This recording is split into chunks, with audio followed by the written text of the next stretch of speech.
Hepinize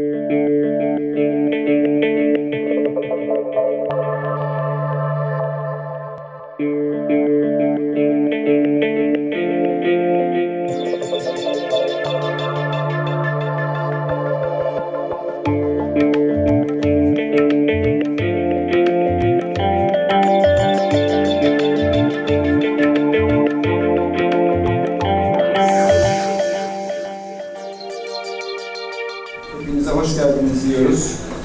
Bugün yurt dışından, İngiltere'den, Londra'dan gelmiş bir konuğumuz Cutts'ı bizimle birlikte. Dolayısıyla girişte de gördüğünüz gibi Londra'nın gelişimi ve kendi üzerinde çalıştığı projeler hakkında bilgi verecek. Ben kimi size tanıtmak için aslında benden bu konuda daha yetkili ve etkili olabilecek birisini buraya davet edip ondan rica edeceğim tanıtmasını. Kendisi de bizim biliyorsunuz Aura'nın Londra temsilcimizdir.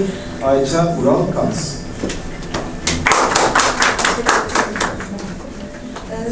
Sanırım Tim'i tanıtırken İngilizce konuşsam daha iyi olabilir ki kendisi de anlasın diye. Tim's better to introduce in English, I suppose. You're going to be introducing yourself. Tim is a town planner at Southern Council, which is one of the biggest municipalities in London. And he's been doing his job for a long time, and he is a senior regeneration manager, which means that he organized to build the city's southern part. And he has been working on very important projects, very controversial projects for regeneration of Aylesbury Estate, Haygate Estate, and Elfin Castle project. And he worked with very big projects, big architecture companies like Foster Partners, Richard Rogers, and many more. So I think he's going to talk about London and one of his new projects, which is going to be built in next years. So, welcome to Tim Cutts. All right, thank you, Ayça. Can everybody hear me okay? Not very well.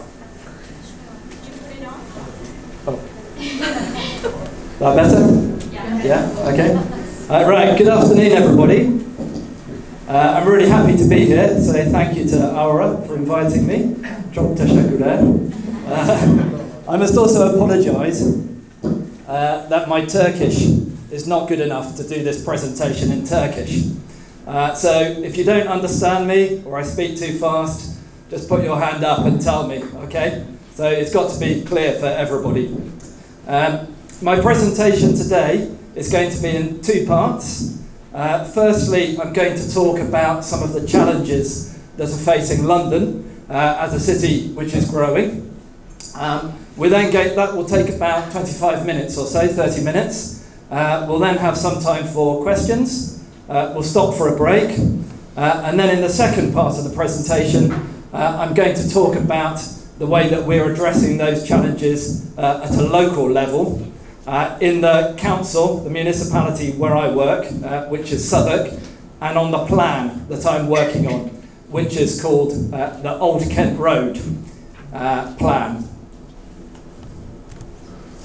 Okay, firstly, just to orientate you, so this is London Borough of Southwark.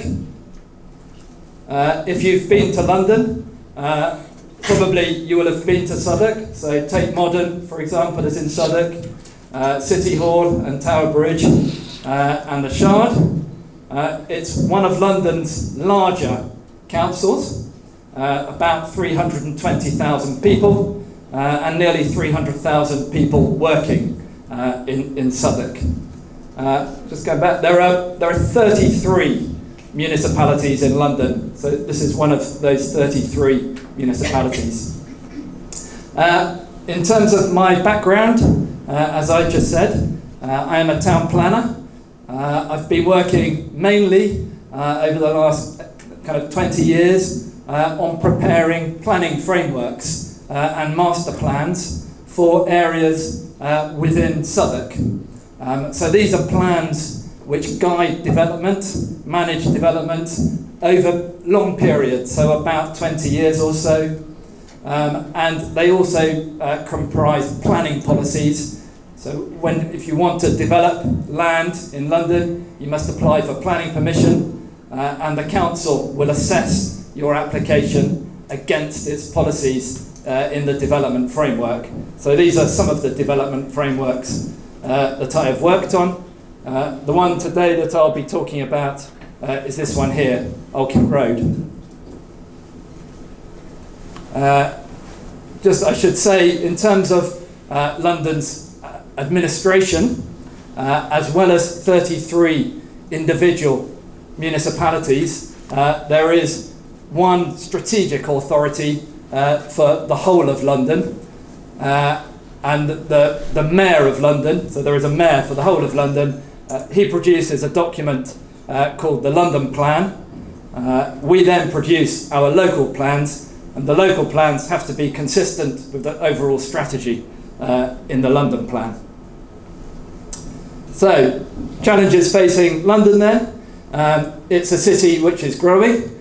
There are about 8.85 million people living in London, so not big by Istanbul standards. And actually, by London standards, in the 1930s, there were about the same number of people. Then, for a number of reasons, the population in London was getting smaller, was declining. If I had been here, say 30 years ago, 1985, my talk would be different. I would be talking about how we were managing for London to get smaller. But since mid-1980s, it's been growing. We expect the population to go to about 10 million in 2030. Number of jobs is also going up. So from about 5.8 million jobs at the moment to about 7 million in 2041. Oh. Sorry, wrong button. There we go. The other thing about London is that its physical boundaries are fixed. Those boundaries were fixed more or less in the 1930s. London is surrounded by something called green belt. If you ask a member of the public in Britain about one planning policy, the one they will be able to tell you about is green belt, because it's very black and white. You're not allowed to build anything in the green belt. Politically, it's very, very contentious as well. There's probably a very good case for reviewing the boundaries, because some of the green belt is not very green, some of it is close to motorways, some of it's not very nice, but actually politically no politicians want to touch it because they think it would be very unpopular to review. So essentially our challenge is our population's going up and we have to manage that growth within the existing boundaries of the city. We have a problem. We need about 66,000 homes to be built every year in London. But over the last 5 years, we've only been building about 34 or 35,000 homes on average per year. And this has been continuing over a long period. So there is a massive shortage of housing in London. That has lots of consequences. One of them is about the affordability of homes. Homes are becoming much, much more expensive relative to people's incomes. So in 1991, the average home was about 4.5 times the average income. So the price of a home was about 4.5 times an average income. But 2017, it's over 10 times an average income. So the prices of homes relative to incomes is getting much greater. Rents are rising much, much faster than earnings. There's a huge cost to the state. So the government effectively subsidises people's rents through something called housing benefit. So if your income is low, you qualify for housing benefit. And we're now paying about 130% more since the year 2000. So the cost to the state is getting much greater. It's contributing towards homelessness. There are about 5,000 or so households in the UK which are homeless. something like 120,000 children living in temporary accommodation. So that's in hotels and bed and breakfast, just because there isn't enough housing. Has a massive impact on businesses. So a recent survey suggested that about 75% of businesses in London have problem recruiting staff. They can't find staff because their staff can't afford to live in London. So about half of the staff who work in emergency services, so that's in ambulance, fire, police, half of the people living in London live outside London, and they're commuting into London every day. About 40% of teachers say they expect to leave in London in the next 5 years just because of the housing costs. Blue collar workers, so that's people who work in factories. If you're a cleaner, if you're doing a manual job, essentially you can't afford to rent or to buy at all privately in London. You're reliant on the state providing you with housing, but there aren't enough. And something like a quarter of Londoners living in poverty once housing costs are taken into account. So there's a massive cost and huge consequences of the shortage of housing. Lots of causes, not very much land, a lot of opposition. So if you want to build, if you're a developer, you want to build in London, often you find that the people living around don't like the scale of the development, don't like the height of the development, think that maybe there's too much development. Big skills shortages, so we don't have enough people working in the construction industry in London. We're very, very reliant on people coming from overseas, especially recently from Eastern Europe. So lots and lots of construction workers from Poland, from Romania. And Brexit, when we leave the European Union, is going to have a massive impact in that regard. It will become even harder for construction companies to find staff. Increasingly, house building is concentrated in the hands of a few very large house builders. Other problems with this big focus on homes for sale. So we build one type of home, or mainly homes which are available for sale, but developers will only build so many, because if you build too many at one particular time, then the price comes down, and it's not in a developer's interest to do that. And then I think one of the main reasons why we're not building enough is the withdrawal of the state from house building. So in the UK, 1969 to 70, about 380,000 homes were built, and the government or local authority, the local councils built about 180,000 of those. So the state played a massive role in building new homes. That's almost gone down to zero. The state just builds a few thousand homes now, and the number of overall homes has also dropped dramatically. So effectively, the private sector on its own isn't capable of providing the homes, or enough homes, to meet needs. Other changes. There have been big changes in London's economy over the last 30 years.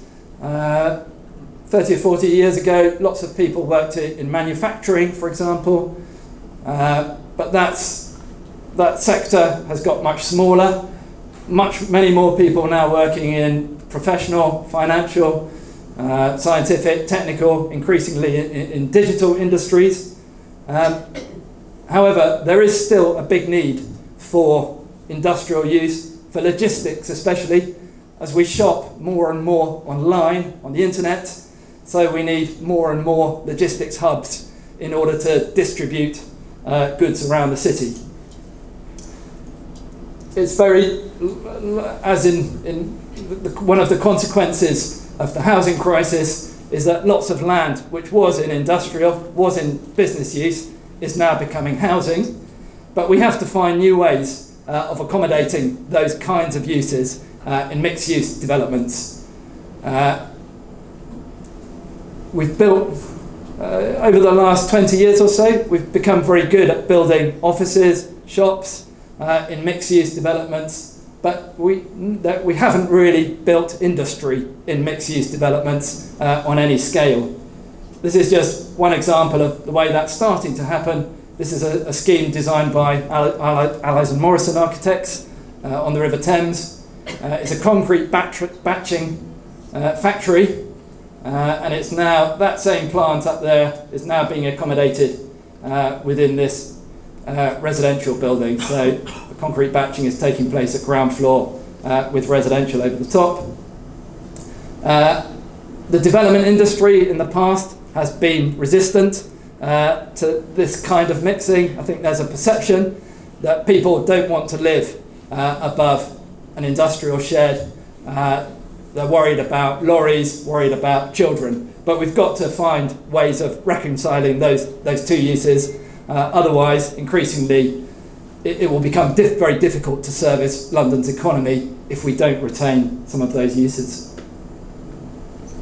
Another consequence of the housing crisis, I think, is about cultural uses.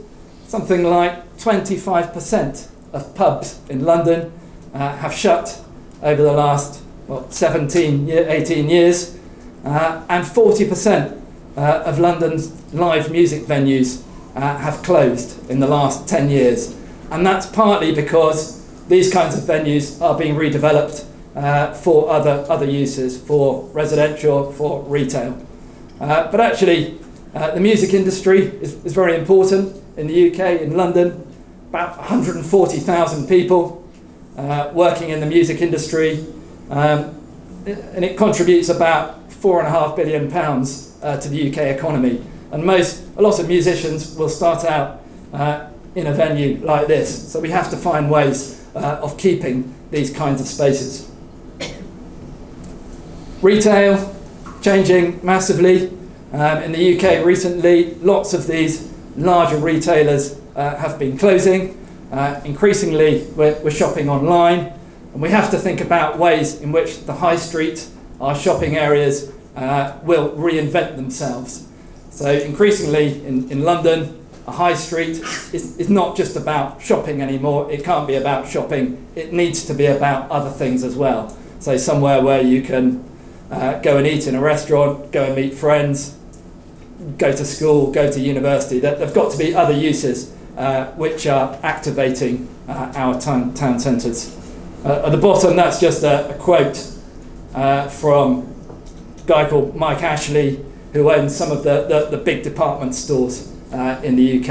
And a number of these big department stores are now closing, even on places. He mentions Oxford Street, even on Oxford Street, right in the middle of London.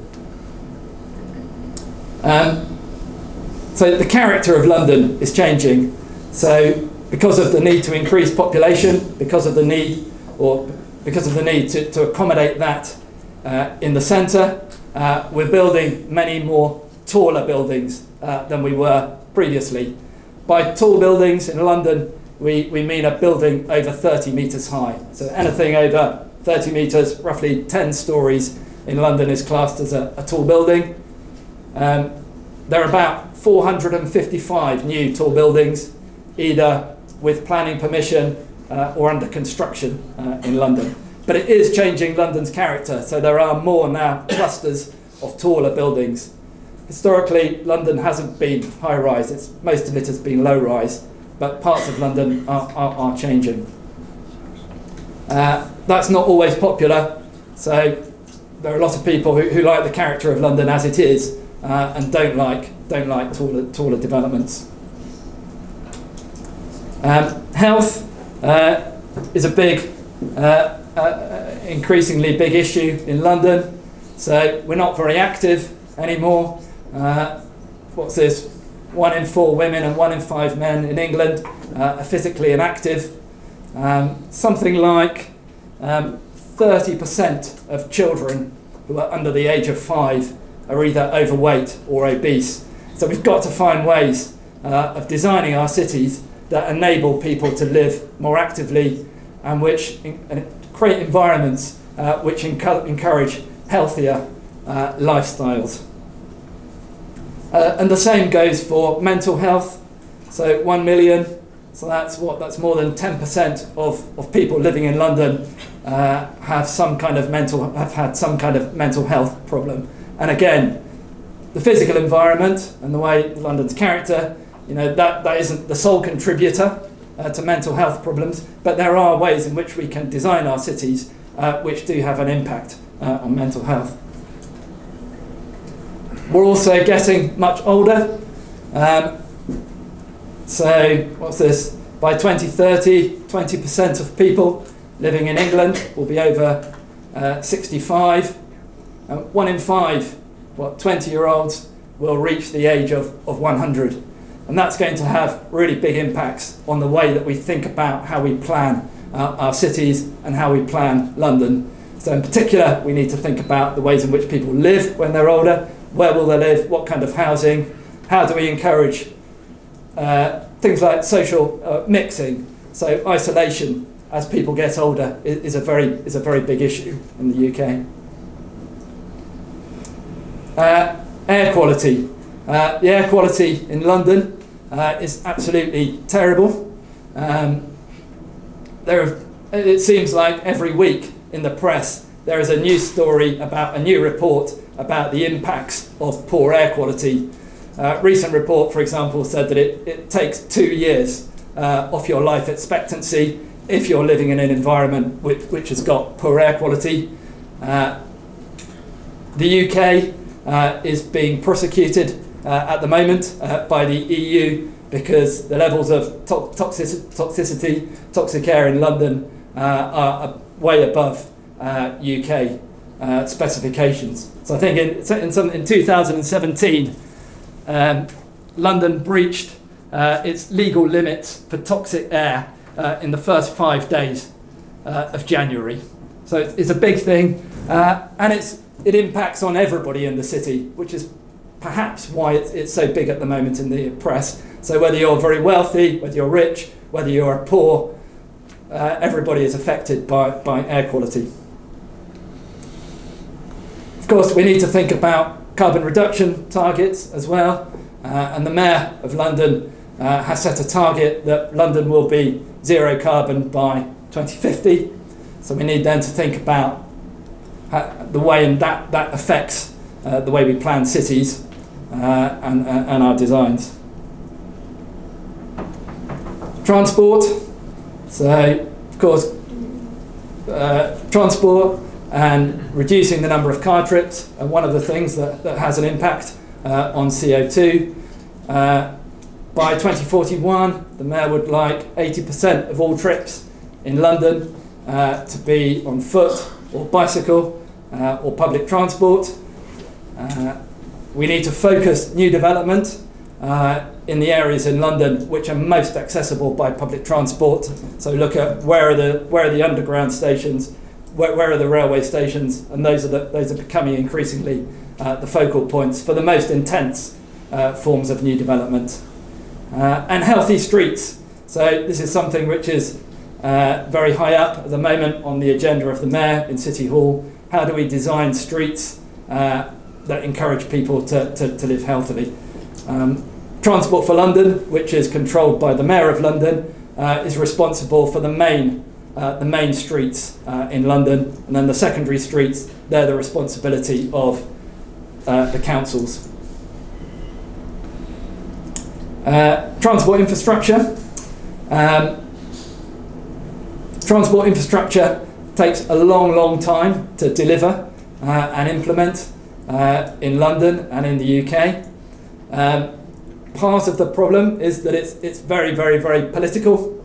There is a perception in the media that London is the target or is a magnet for a lot of the public spending in the UK. And there are other cities in the UK that feel as though they're losing out to London. And it's very difficult, it's become difficult now for the government to commit to new infrastructure spending in London without at the same time being able to commit to other infrastructure spending, especially in the north of the country. So that's rail transport, for example, up in the north of the country. So we need to find new ways of actually funding infrastructure. And part of that is about how we capture the value that is created by new infrastructure.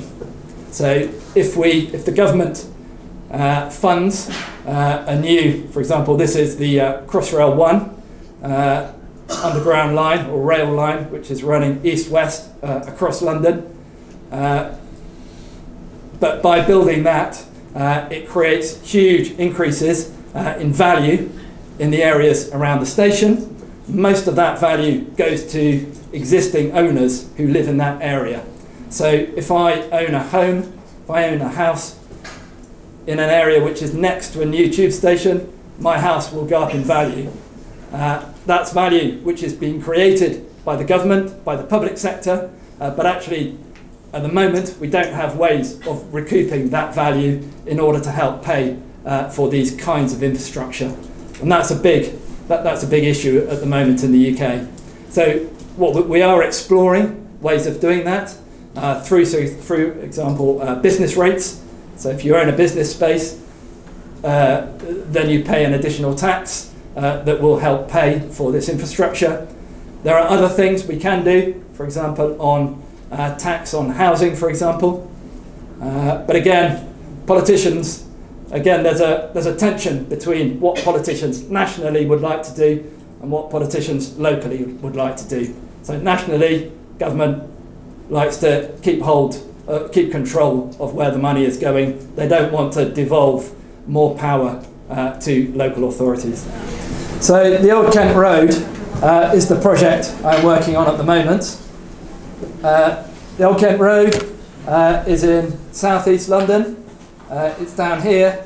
It's about 3.5 kilometres from Trafalgar Square and about 1.5 kilometres from Tower Bridge.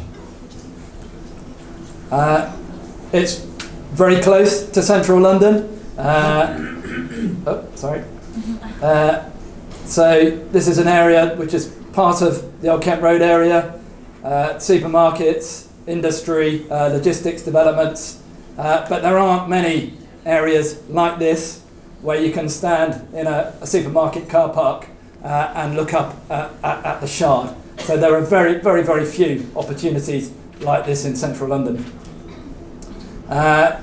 In the UK, the Old Kent Road is mainly famous for the Monopoly board.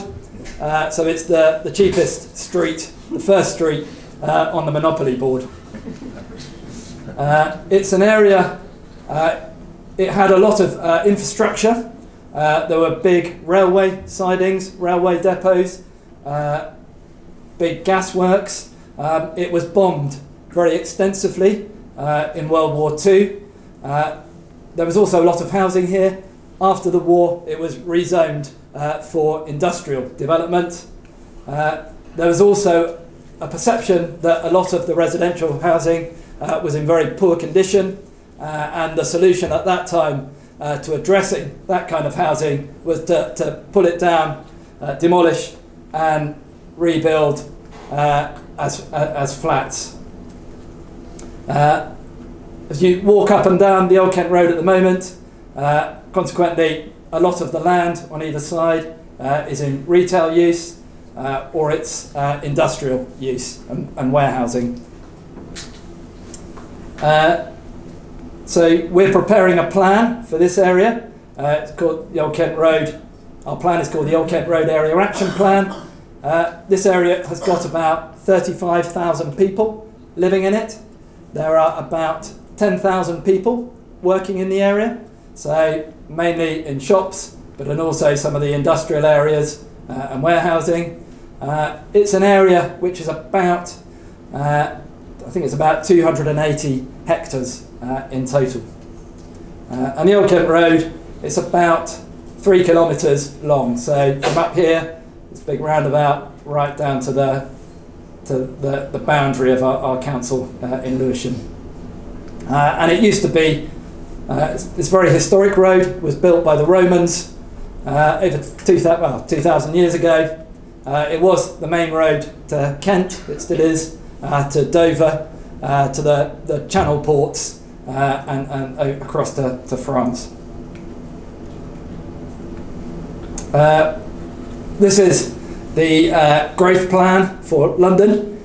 We call it the flower diagram. It shows where the main areas of growth will be in London, and they're mainly in central London and also along the transport corridors leading out of London. The Old Kent Road is down here, and it falls into this corridor, which is called the Bakerloo Line extension corridor. That's Bakerloo Underground line, and then also London Central area. So what's our plan then? We call this the Central London Smiley. What we're showing here is that historically most investment in London has been on the north side of the river, in the West End. So that's around Trafalgar Square, for example, Leicester Square, and then in the most historic part of London, which is the City of London itself. So that's the historic core of the city. So that's historically been most people's perception of central London. That is starting to change. So there are big developments now going up around Waterloo, around London Bridge, where our offices are, for example, and also at Vauxhall. And so central London is starting to kind of stretch down south of the river. And that's going to continue to change over the next 20 years. The centre of London will stretch south. This is where the Old Kent Road is, and that growth is will be partly driven by, I mentioned, the extension to the Bakerloo Line. So that's investment in extending the Bakerloo Line from, I'll show you the map in a minute, from the Elephant and Castle here to South East London. On the other side, there's another big project, which is Crossrail 2. So that's a new underground railway which will cross the city from southwest up to the northeast. Other key part of our strategy is this idea of a greener belt. So this kind of central London area will be connected via this greener belt, which connects the two loops in the river. We're calling it greener because it's partly about parks and green spaces, but it's also about the way that people live in these areas. So the greener belt will be a transport corridor, for example, for walking, for cycling.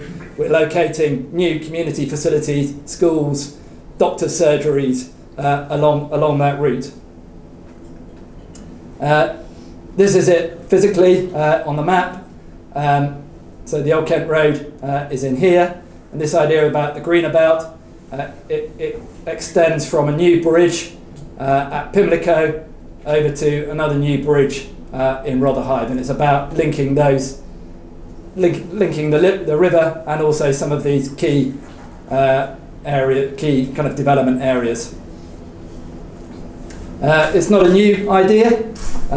This was the first plan that was produced for London in 1943 by Patrick Abercrombie, and his idea as well was about taking this green area all the way over towards what were then docks over in Rotherhithe and Canada Water. So all of this area here was planned as a new, and this area down here planned as a new park. So this area was housing, was industry, was all demolished to create a park. There was a perception that South London didn't have enough parks. So what's our plan for the Old Kent Road? We think that there's capacity for 20,000 new homes, and then of those 20,000, 7,000 are what we term affordable homes. That's 35%, and those 35% are mainly social rented homes. Social rented homes are rented usually either by the council, so Southwark Council, or by housing associations, which are associations created specifically to provide housing. The rents will be much cheaper than market housing. So for example, if you're in a 3-bedroom flat at the moment, within that affordable category, you'll pay about £146 per week, and that's compared to a market price of about £530 per week would be the average for a 3-bedroom. So in Turkish lira, I calculated that, it's about 950 lira per week you would pay for an affordable flat, as opposed to 3,180 per week as the average market price for a 3-bedroom flat. So that's 35% of those new homes will be affordable. I mentioned the Bakerloo Line extension, so there will be at least 2 new underground stations on the Old Kent Road. We need to provide a new health centre, 10,000 jobs. So there are 10,000 jobs at the moment. We think we can double that to get to about 20,000 jobs. It's very important for us and for our politicians that this area is a mixed-use area, that there are activities happening throughout the day. We don't want it just to be a residential dormitory, effectively. New cultural uses are planned. We have some very big cultural occupiers. Tate, for example, have their storage and workshop facilities on the Old Kent Road, and they're looking, for example, at opening up those facilities. 20,000 homes probably means a population increase of about 30,000 new or 35,000 new people. So of course we also need schools. We'll need at least 1 new secondary school. So that's children aged 11 to 18. Probably at least 2 entirely new primary schools, and then extensions to about 9 existing primary schools. So the primary schools are for children who are aged between 4 and 11. So what we've done is we've prepared a master plan for the Old Kent Road. This master plan isn't indicative, but it is much more prescriptive than other strategic plans tend to be. So what we've identified here are potential block shapes and sizes. You'll see in a minute we've suggested the height, the massing of buildings. If you're a developer, you're not required absolutely to stick to that, to keep to that, but indicatively that's more or less what we think should happen. The way that we put the master plans were together was we commissioned a number of architects to produce different plans for different parts of the Old Kent Road. So it's a big area, and we wanted to give opportunities to different architects. So we've had, for example, Allies and Morrison architects did an initial study. Patel Taylor, Macrina Lavington, another architect up here called Macau Architects. And actually having different architects working on different parts of the road was actually very helpful from a peer review aspect, so we could bring the various teams together to review plans as they were progressing. We've worked very collaboratively with the landowners, so it's important that the landowners and developers believe in this plan and consider that it will work from the point of view of their development. And I'll come to public consultation in a minute, but we've done a lot of public consultation on these plans too. Our starting point was about businesses, because most of the land that we've identified for development is occupied by businesses. As a council, we have very good contacts with our residential communities. After all, if you're a resident, you're voting for the politicians, and so the politicians know more or less who their voters are, but they don't know very much about businesses. A lot of what happens in some of these areas happens behind very high walls, and when we started, we realised we didn't really know what kind of business was happening down here.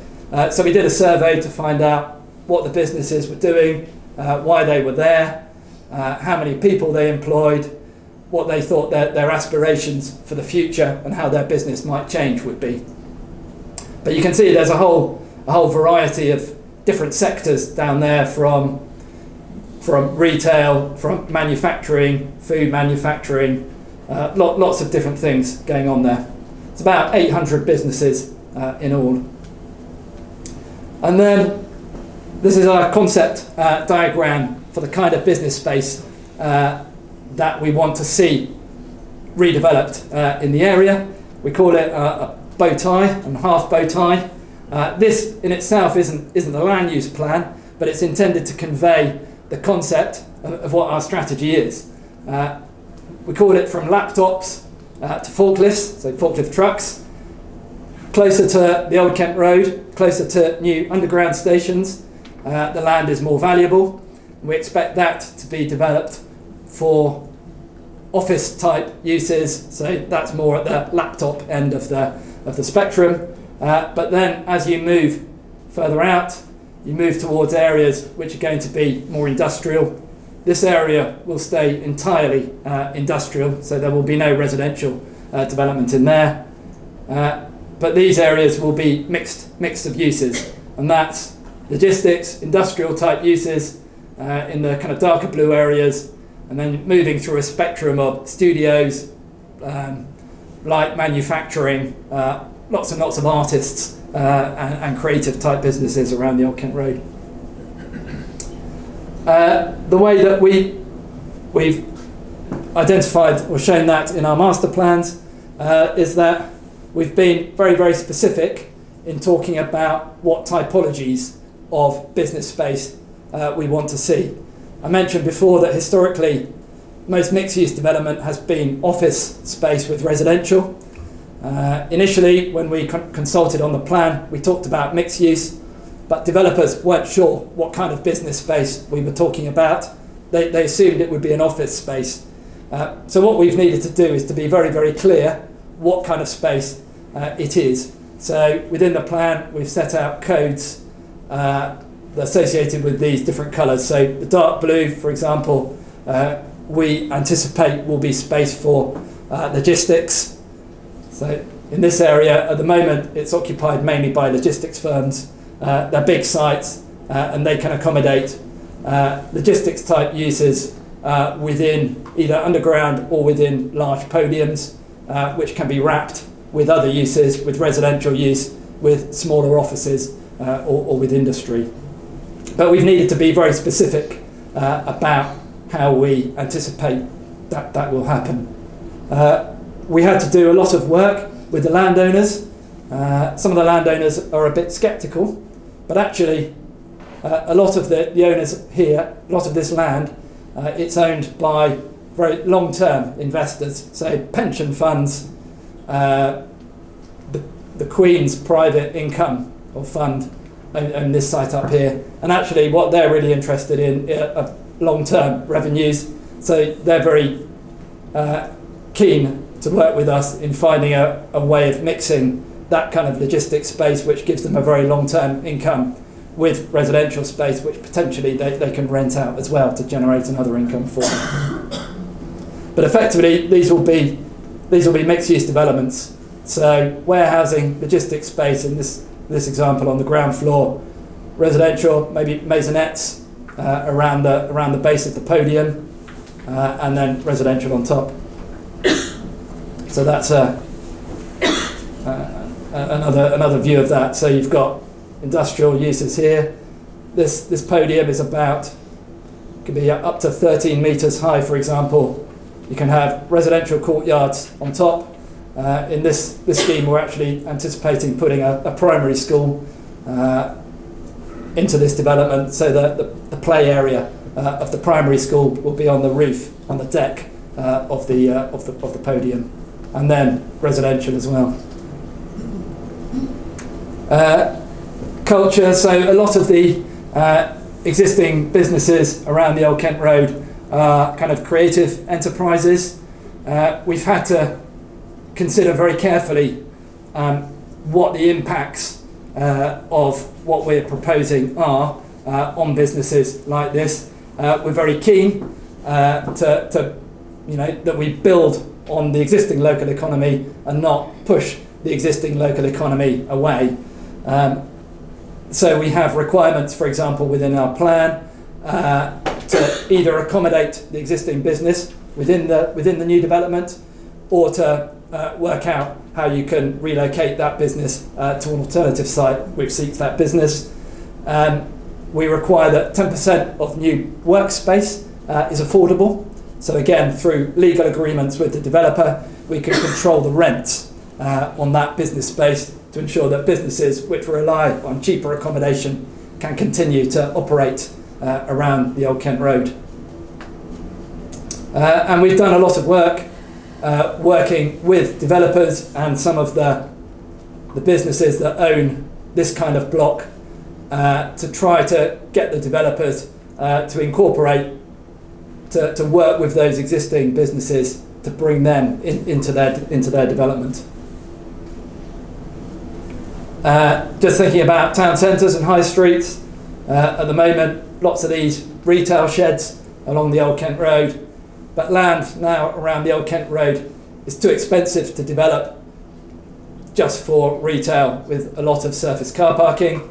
So the retail is moving into more of a high street format, very, very little car parking.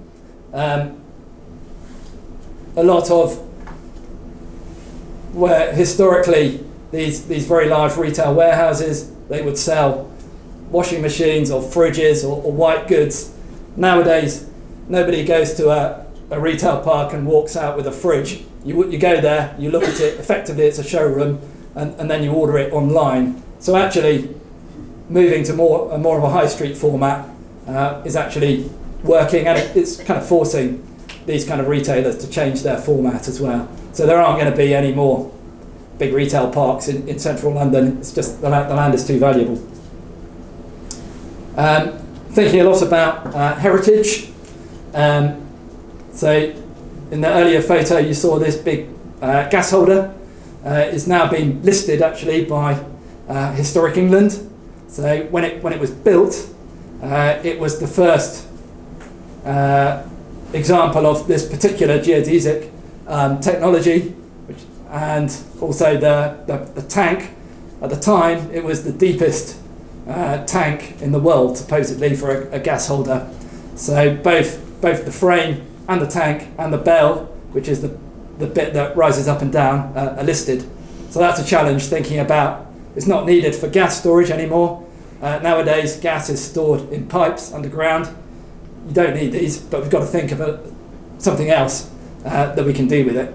But actually, it's a very dramatic structure, so it's kind of exciting thinking about what could happen to it. There were some smaller gasometers which have been taken down.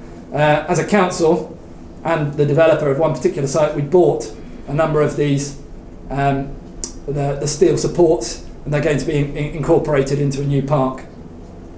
We've identified in the plan which buildings we think should be retained. It is important to retain some buildings.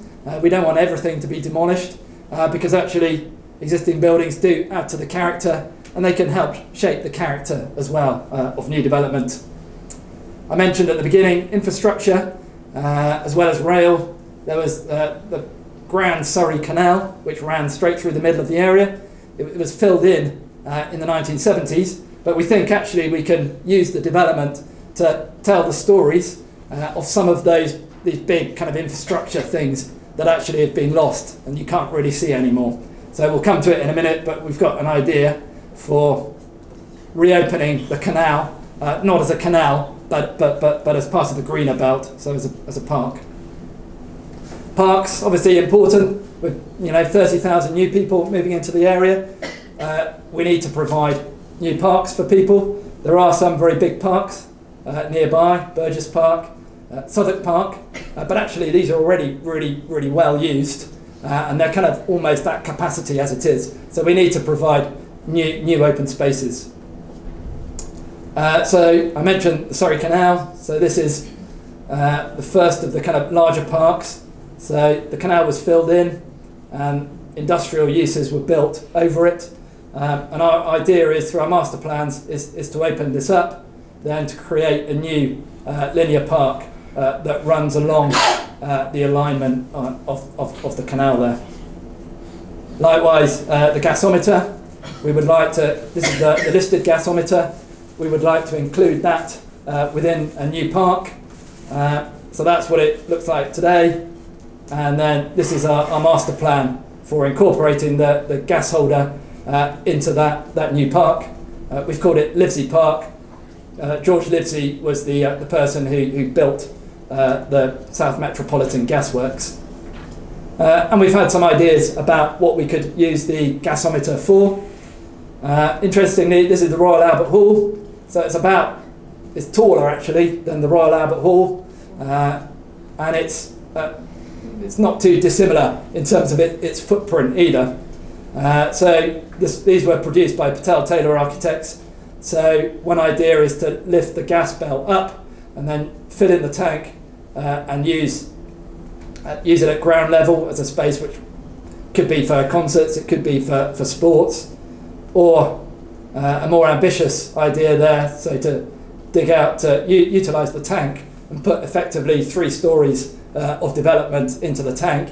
You know, it could be brilliant as, you know, workspace, as concert venue, something like that. But of course, it's really expensive.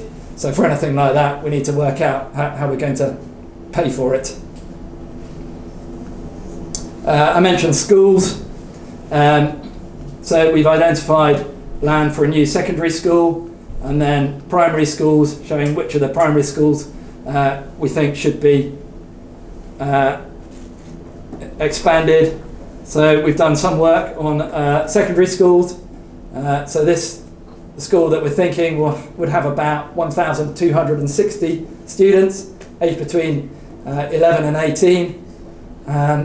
In the past, when we built a school, we bought a piece of land and then we just put a school on it, that was all. But now land is very expensive, so we need to work out how we can also fit other uses onto that site. So we need to mix schools with residential or with other uses, but do so in a way which is sensitive to the school. So parents, teachers tend to be very sensitive about people looking down, for example, into playgrounds. So we need to design these spaces very, very carefully.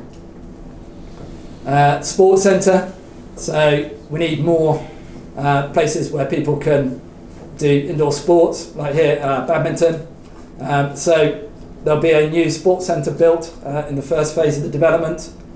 We'll need a new health hub.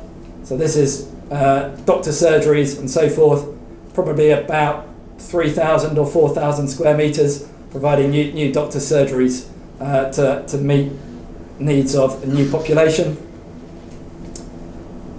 In terms of other infrastructure, I mentioned the Bakerloo Line. So the Bakerloo Line is where has it gone? It's the brown line that comes down here, goes through Waterloo, Lambeth North, and then it stops at Elephant and Castle. So the proposal is to extend the Bakerloo Line south-east in this direction from Waterloo, Elephant and Castle, potentially another station there, and then at least 2 stations on the Old Kent Road. And that will bring this area within about 15 minutes of Oxford Circus. So if you live down here, you'll be 15 minutes from right in the heart of central London. Of course, it's going to take a long time to build it. So TfL, Transport for London, would like to commence construction in about 2023, and it would take 6 years to construct. So 2028, 2029 is when TfL, ideally Transport for London, would like to open it. The difficulty is at the moment there is no funding plan for it. So we're working with Transport for London, with the Mayor, on trying to work out how it's going to be. It costs about £3.5 billion. So how are we going to pay for it? Of course, talking to the government as well, but as I say, that fits into a kind of wider national picture.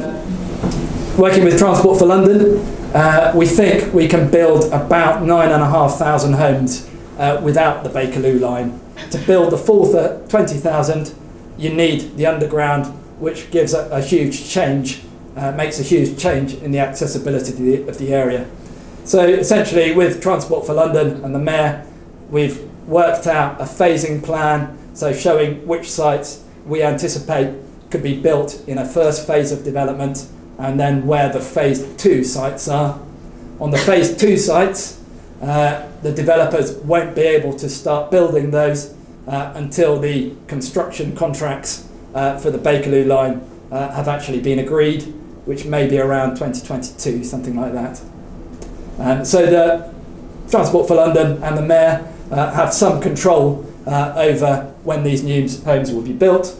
And in the meantime, we need to work really hard on improving public transport, the frequency, the reliability of buses, completely transforming infrastructure for bicycles and then for people walking as well.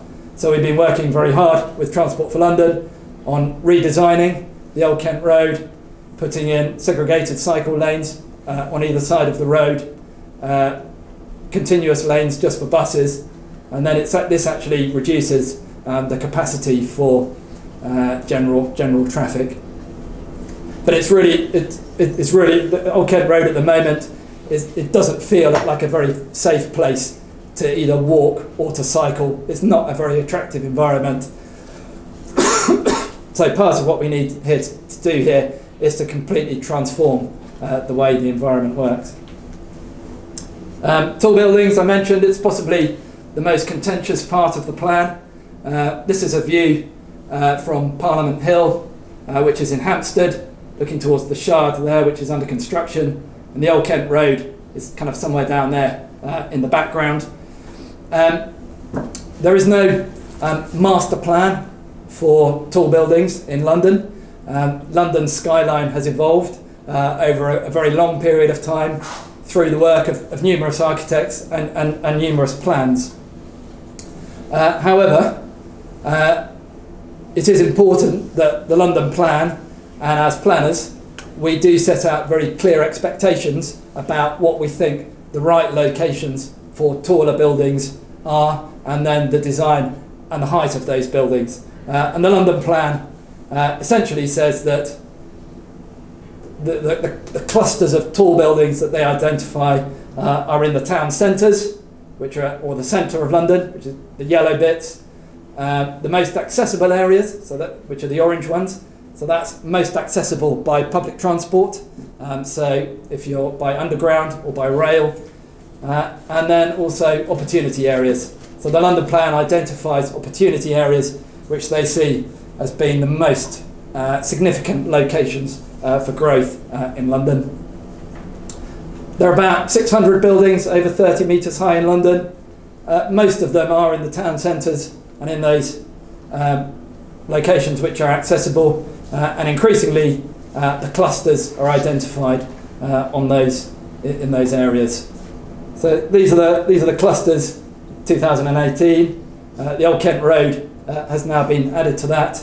So that's how the Old Kent Road sits in this kind of central London context.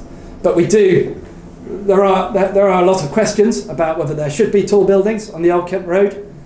Currently, the highest buildings are about 20 stories. There are some residential buildings of about 20 stories. A very common question is why do we have to have tall buildings? The answer is, A, London's population is increasing, as I showed earlier on, to 10 million. The most sustainable locations on which we can intensify the use of land is either on existing transport routes or where we're planning investment in new transport routes.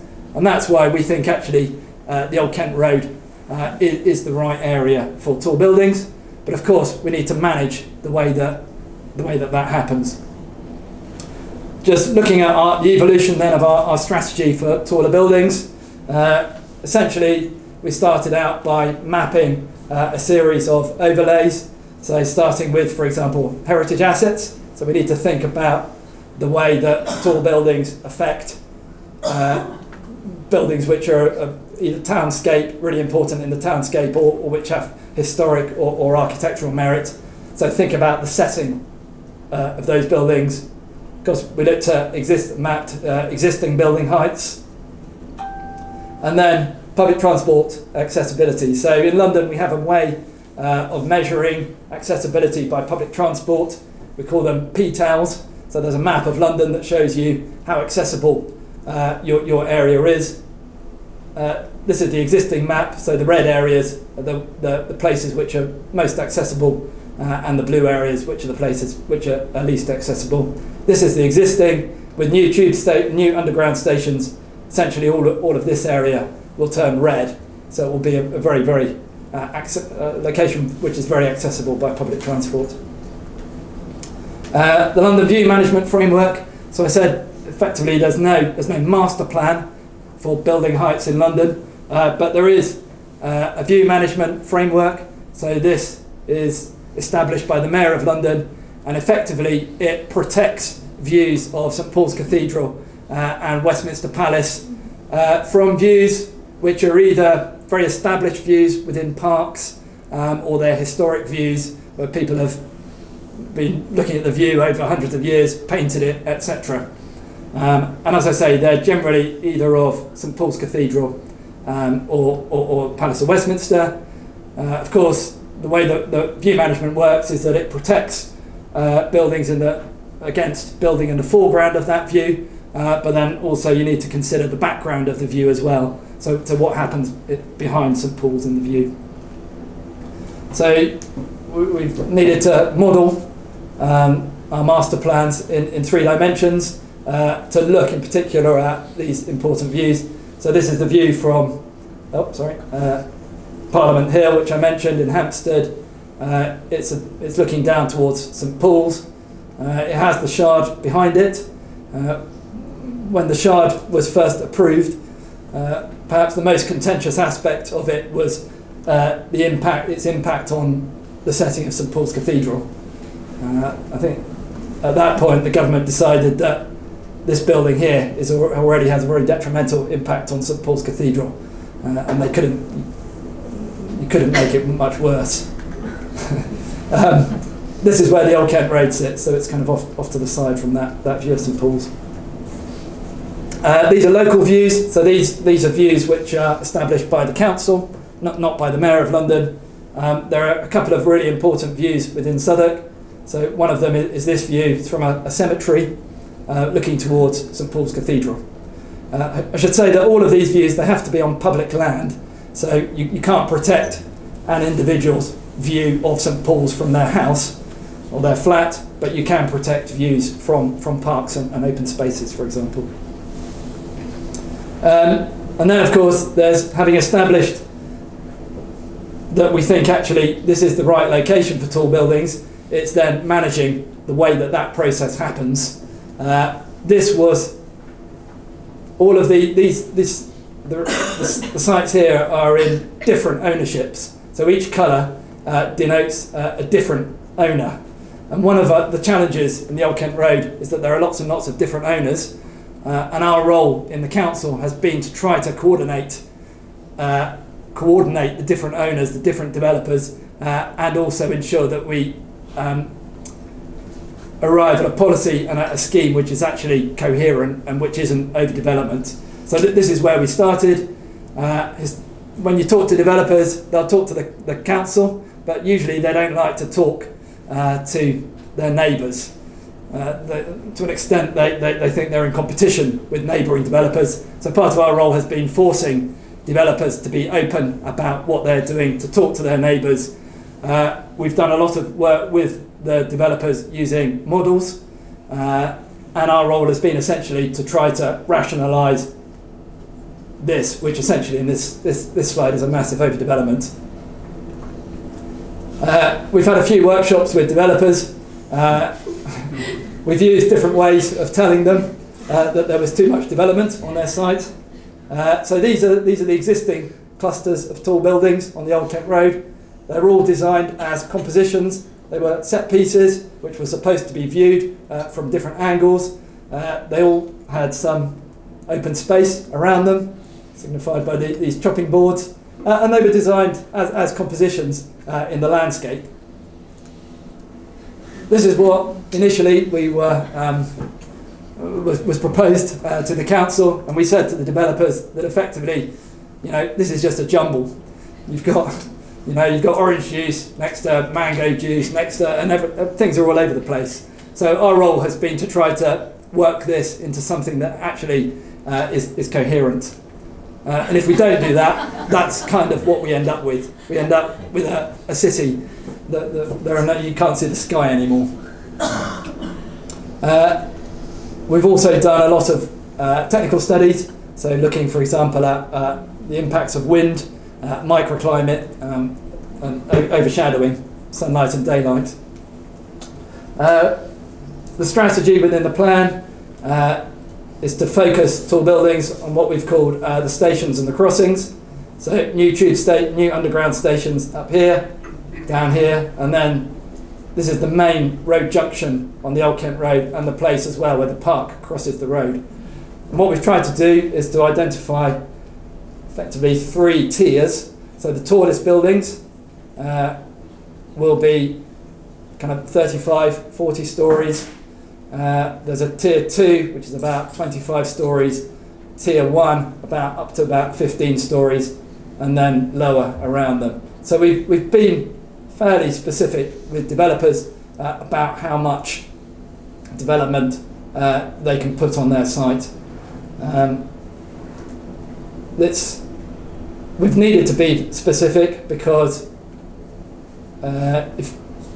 when developers are buying land, they need to know how much development they can put on that land.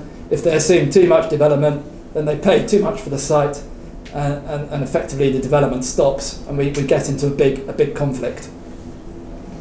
So we've tried to be as specific as possible, and we've shown that in 3D. As I say, these are indicative, so we're not saying that the building has to be of those dimensions, of that height. But what it is intended to do is to give an order to show these are the tallest buildings and these are lower buildings. What we're trying to do as well is to put the tallest buildings kind of in the middle of the development and closer to the main road, and then where in the edges, then the developments will drop in height to where they meet existing residential developments. So if you've got a nice, back garden around here, we don't think we don't think this is the right place to put a 30-story tower. So around here, for example, developments will all be kind of about 8 stories, probably up to about 8 stories.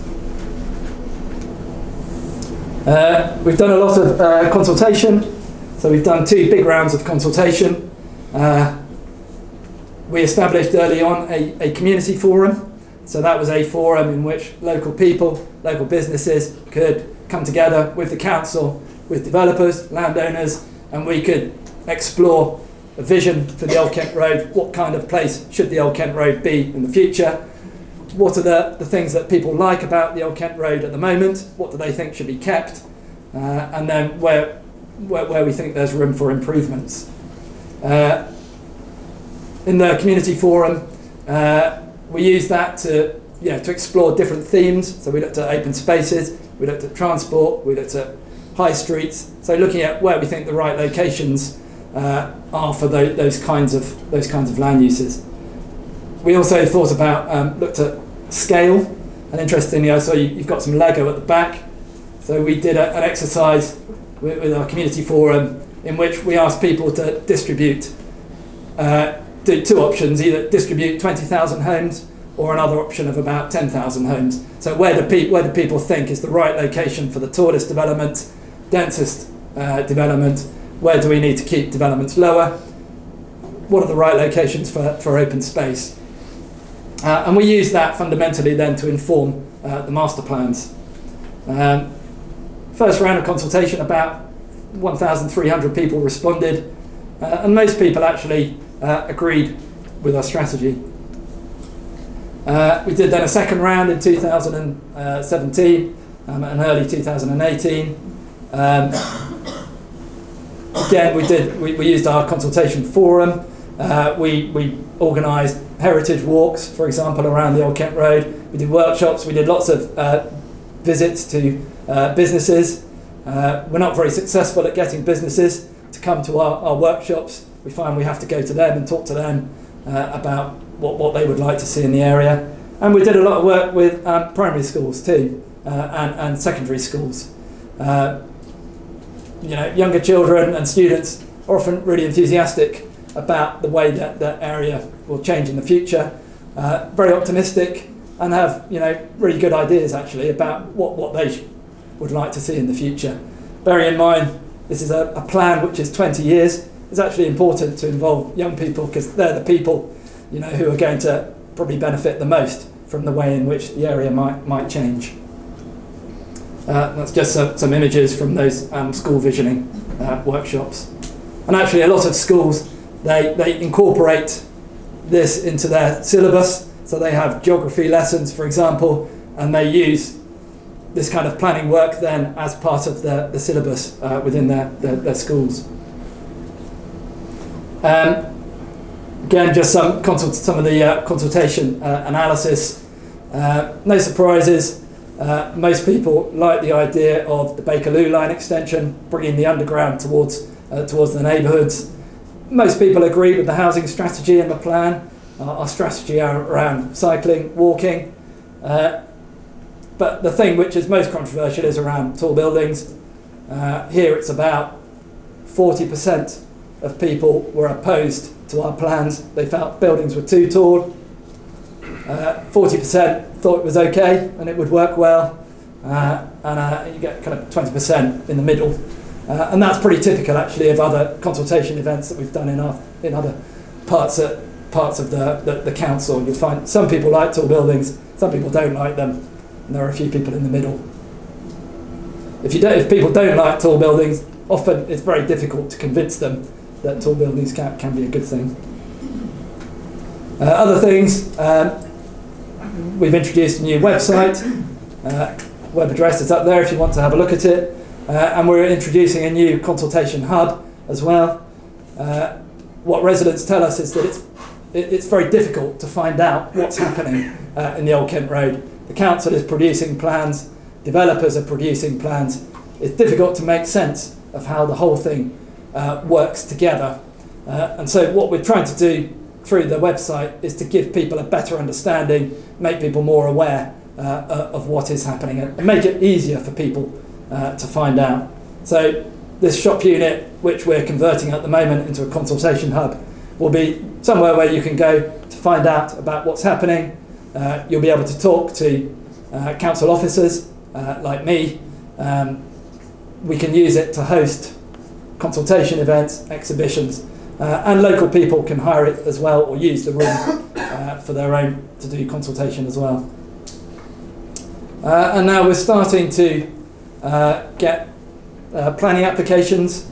So this was the first big planning application that we approved. It's a site, it's called the Ruby Triangle, halfway down the Old Kent Road.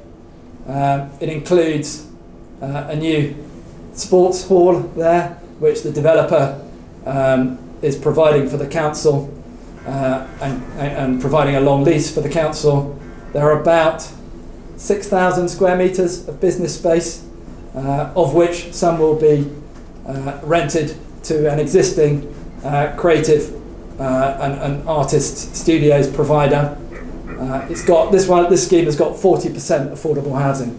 So 40% of the housing is 1,100 homes. 40% of that will be a mixture of social rented housing and then some shared ownership housing, which is where, as an individual, you buy a share of the house and the local authority, the council or a housing association owns the other share. But it's very big. It's a scheme that was designed by Terry Farrell Architects, and the tallest building is about 48 stories high. Just another example that some of the social infrastructure, this is an existing mosque on the Old Kent Road, and the congregation would like to rebuild it. I don't know whether they've got the money at the moment, we'll see, but they are very keen to do something quite dramatic on the Old Kent Road. And this scheme was approved quite recently. So next steps, we're progressing our plan and we'll formally agree the plan probably in 2020.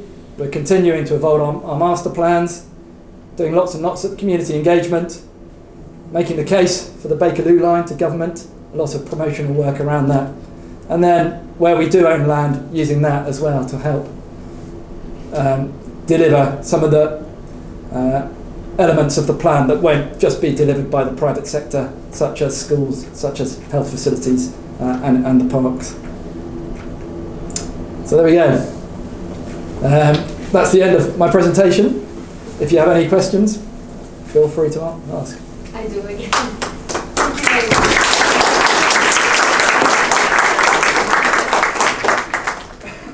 Talk a little bit. It's a very big project with lots of details involving different people. Could you talk about your team structure a little bit? Yeah, that's a really good question. We, the way that councils have been organised in the past, you tend to have one team that deals with planning applications. So a developer will submit their planning application. You have a team of people who are assessing that application. You have another team which are working on the council's own land, which are promoting growth in the Old Kent Road, which are trying to focus investment.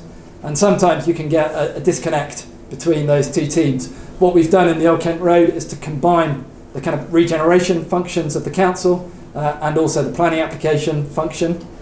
So we're a team of, we've got 8 people at the moment.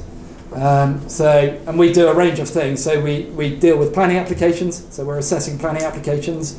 We're also arranging consultation and organising consultation events.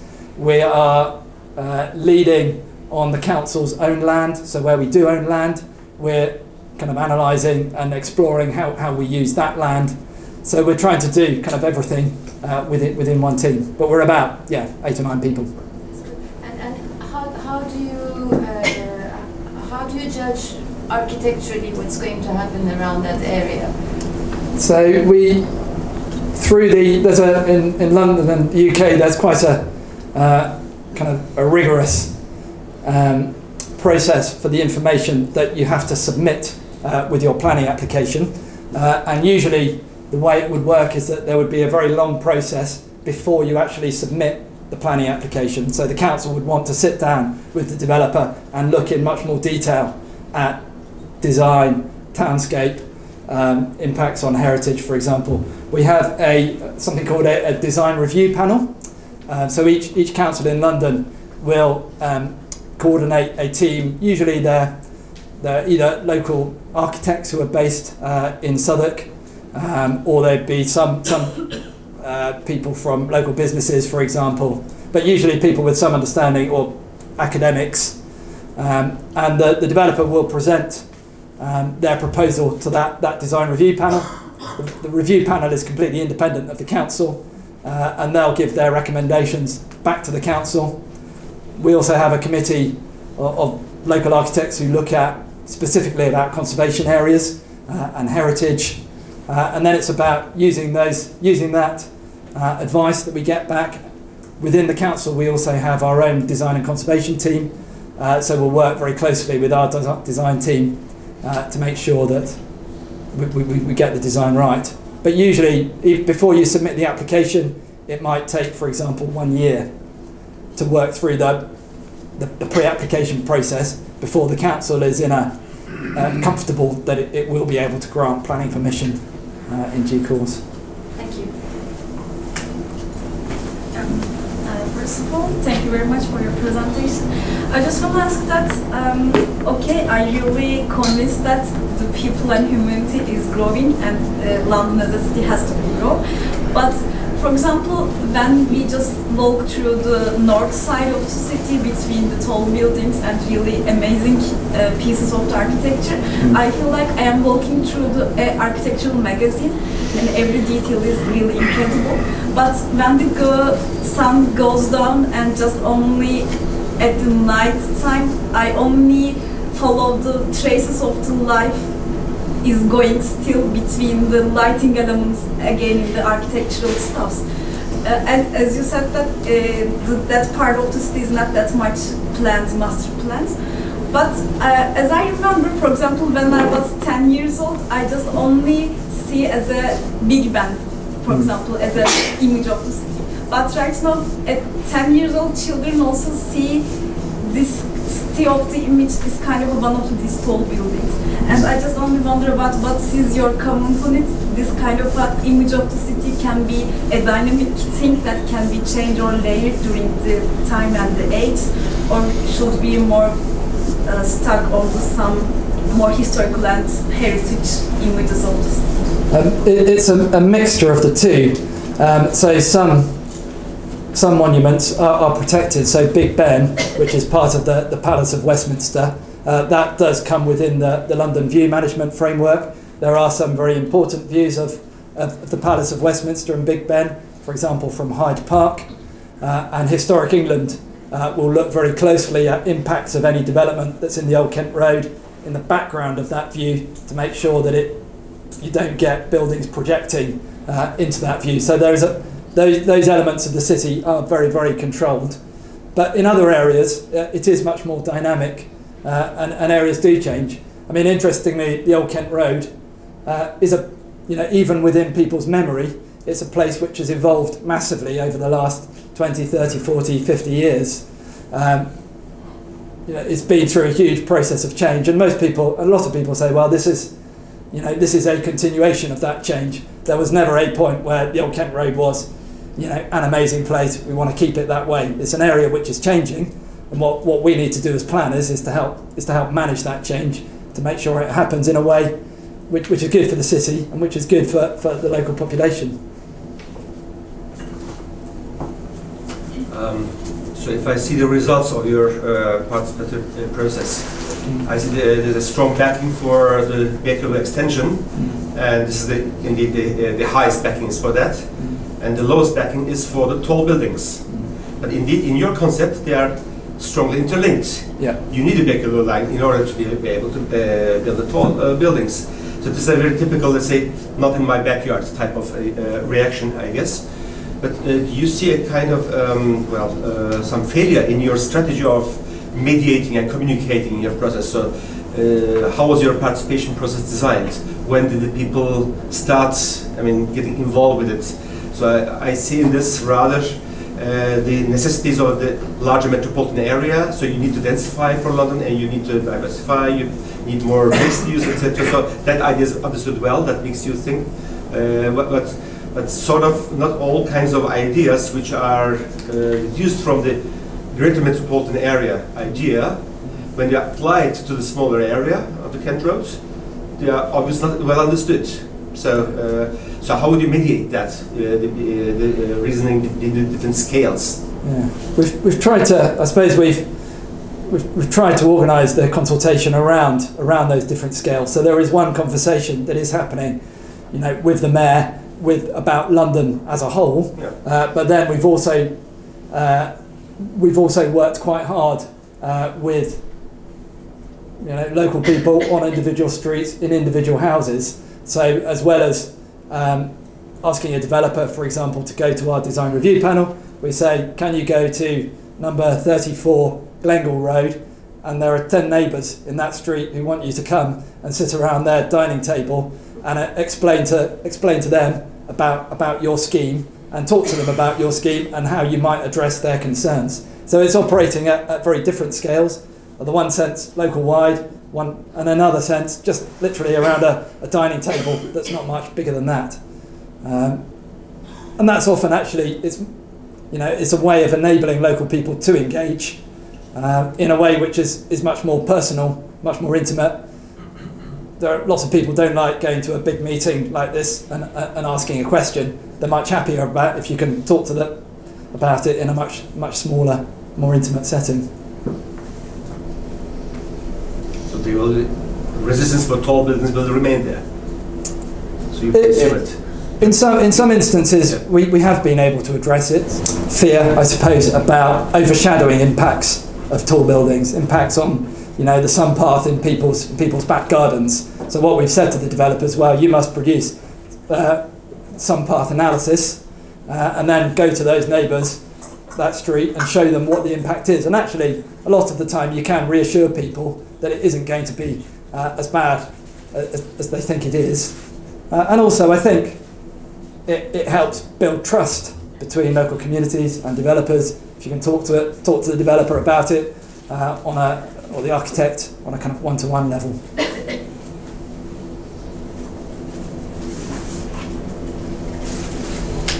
Yeah.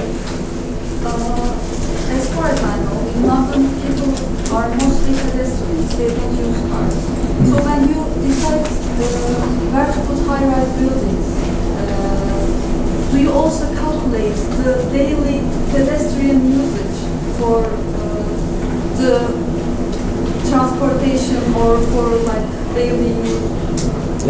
Yeah. So just with their planning application, all developers would be required to submit a transport assessment that shows how many people walking, how many cyclists, how many servicing deliveries, for example, will be using that development, and then how you've addressed that in the design of your development. All of the schemes, including the very tall one I showed, will be car-free, which means that there will only be a very, very small number of parking places, and those places would only be for people with disabilities. So if you use a wheelchair, for example, you would be able to access one of the car parking places. But the ratio is about maybe 5% or less. 3% of the number of homes, the homes will have car parking. Most people won't be able to access a car parking space. We have street controls as well, which mean that, again, there's a legal agreement that says that if you move in here to this development, you won't be able to park your car on the street. So there's no space on the site, there's no space on the street. Essentially, you can't have a car. There will be spaces where you can, the car sharing, for example. So there are car clubs, and you'll be able to access the car through the car clubs, but you won't be able to own a car privately in this development. But there will be lots of space, for example, for bicycles.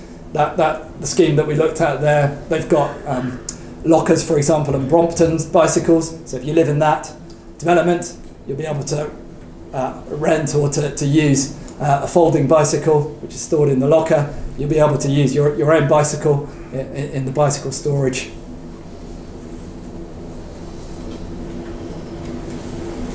I was just wondering, where do you put technology when you make these plans? For instance, Airbus already introduced flying cars, which are going to be used in a couple of 10 years, maybe 15 years.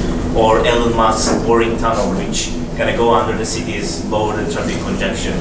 Or this kind of technologies. How do you make adjustments before you make the plans? Automated vehicles are, I don't know, in London maybe 10 or 15 years away. It's difficult to it is difficult to appreciate what the impacts of that might be. One of the things that we have found in the last 5 years or so is that there has been a huge increase in service deliveries. So lots and lots of people ordering goods online, and it means we've got huge numbers of vans visiting these developments, dropping off parcels, and trying to plan for that and manage that is one of the most challenging aspects actually of these developments. So many, and that's something which has changed very recently, probably in the last 5 or 10 years, where we're getting lots and lots and lots, and that's probably something that will continue as well. So that's something we have to think about. There are other, I suppose, in terms of infrastructure, not necessarily technology, but thinking about heating. So one of the things that we're looking at is an area-wide heating system, so a district heating system.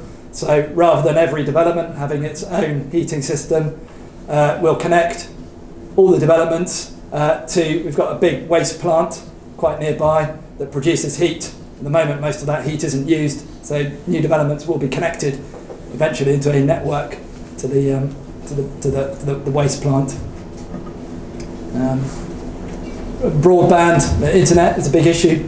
Around some parts of the Old Kent Road, broadband speeds are very slow, so we need to make sure that new developments are incorporating fibre, and they're also enabling existing development as well to benefit from those increased internet speeds.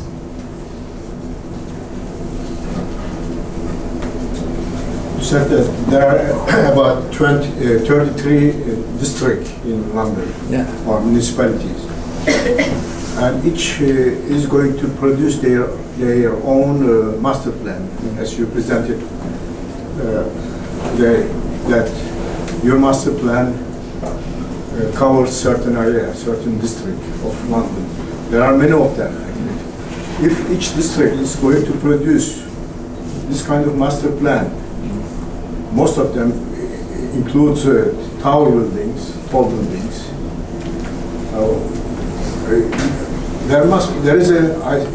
It seems to me there is a problem there.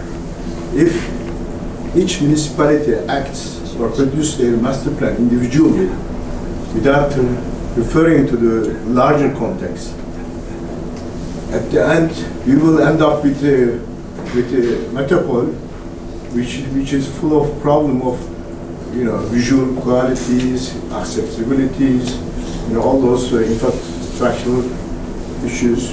I'm sure you thought about it. Could you explain? Do you have references, or do you start with the larger context and then produce local plan and put the towers? Yeah, so you wanted to do? Well, the mayor produces the plan for the whole of London, and that's a strategic plan. And for example, it will give each council a target for the minimum number of homes which should be built within that council's area. It will identify where the main opportunities are for development, and it may also talk about where the locations are strategically for taller buildings. The Mayor of London, when we're producing plans, is a key consultee, called a statutory consultee. So by law, we have to consult with the Mayor. The Mayor has got the power to object to our plan and say that it's not consistent with the London plan. And when we're dealing with planning applications, if there is a building in the development above 30 metres, we have to refer the development to the Mayor of London, and the Mayor has got the power to say, I'm going to give this planning application to me, I'm going to assess this application, and the Mayor can refuse it if he or she wants to. And so the Mayor does have quite a lot of control over what happens. Of course, sometimes, the plans are we do things at the same time. So the Mayor's understanding of what the opportunities are on the Old Kent Road are evolving, as ours are evolving. So in that case, in the Old Kent Road, we have to work very closely. There isn't a very detailed plan in the London plan for how the Old Kent Road should be, but the Mayor does have the power by law to work with us to produce the plan. And if the Mayor wasn't happy with the plan, he would just say, no, we're not going to do this, we're going to do something else. The plan has to go through a public inquiry, so there will be an independent planning inspector appointed by the government who will come along. Local people or the Mayor can then raise their objections before that planning inspector. The council states their view, and the inspector will produce a binding report which the council has to adopt. But the Mayor does have quite a strong influence over what happens. Okay, thank you. In the future, will there be any more projects like this Old Kent Road? I mean, instead of making another Canary Wharf, now you choose another way to put people more in the city center. What is next after this? The Old Kent Road is one of about 20 what are called opportunity areas which are identified by the Mayor of London. So there are lots of other areas in London that are being developed. Strategically, the Old Kent Road has been identified by the Mayor as somewhere in London which can be developed quite intensively, because it comes down as well to the fact that we're improving public transport along there. It will be one of London's kind of main public transport corridors, and if we need to provide 66,000 homes per year, the Old Kent Road is the right place to be trying to build a lot of those homes, because if we want to get people out of cars, onto bicycles, on foot, it's the right place to build a lot of development. There will be lots of other places which don't look like the Old Kent Road, which don't have tall buildings. But the Old Kent Road, as a local authority, as a council and the Mayor, we both think that the Old Kent Road is the right place to have 20,000 homes or so. And that we can do it in a way which does manage impacts on the skyline, which can be beneficial overall for London's skyline and for the local population.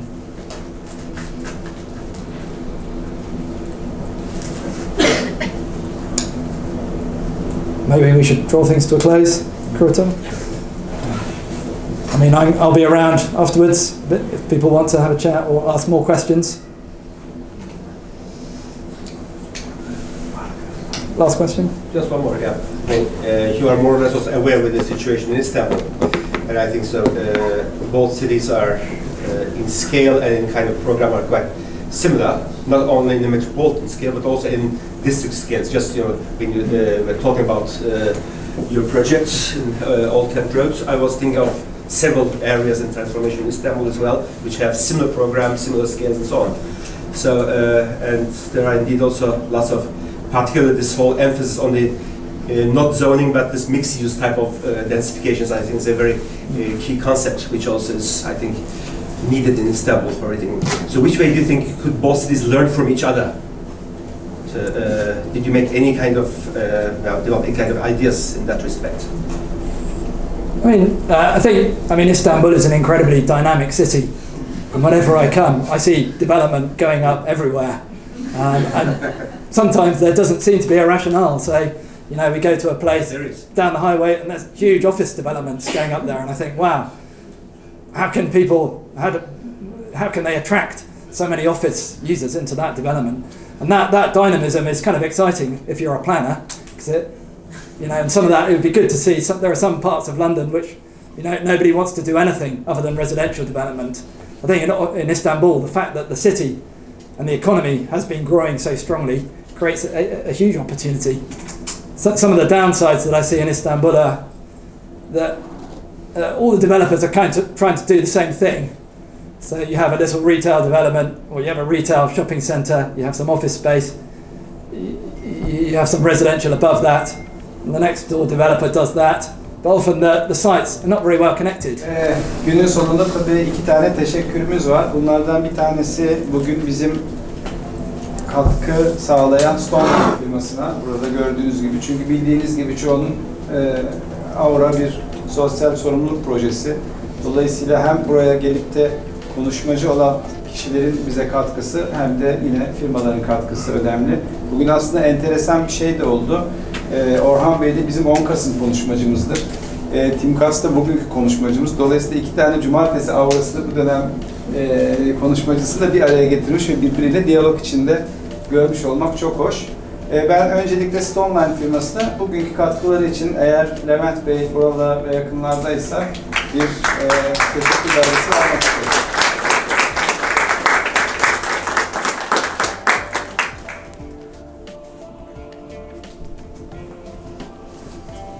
Teşekkür ederim. Sağ olun. Çok mersi. Sağ olun. Buyurun. Sizdeki katkılarınız için. Thank you. It was a great presentation. Thank you very much. I'm sure we had a lot of, information out of it. Sizlere de katıldığınız için ve geldiğiniz için çok teşekkür ederim. Gene Avrupa'nın böyle toplantılarında sizleri aramızda görmekten mutluluk duyarız her zaman. Çok sağ olun. This is for you. Çok teşekkür ederim. Sağ olun. Teşekkürler.